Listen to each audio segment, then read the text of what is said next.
ঈদ উল ফিতরের রাতেও দিনের কোনো আমল আছে কিনা? ঈদ উল ফিতর এর সুন্নাহ আছে অনেকগুলো। কি কি সুন্নাহ আছে ঈদ উল ফিতরের? ঈদের চাঁদ উঠার পর থেকে প্রথম আমল হলো ফিতরা দেওয়া।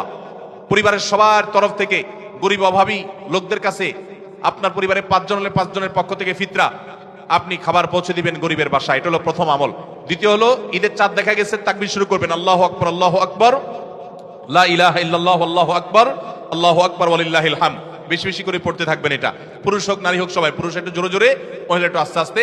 অবশ্য ওইটা ঈদগাহে আসার সময় জোরে জোরে পড়বেন, একইদে জোরে একইদে আস্তে, কিন্তু এমনি স্বাভাবিক অবস্থায় সাধারণ গতিতে পড়বেন, নারী পুরুষ সবাই যার যার মতো করে তাকবীর। এবং বিশেষ করে এই তাকবীর এটা জিলহজের প্রথম দশকে পুরো দশক ধরেই পড়তে হয়।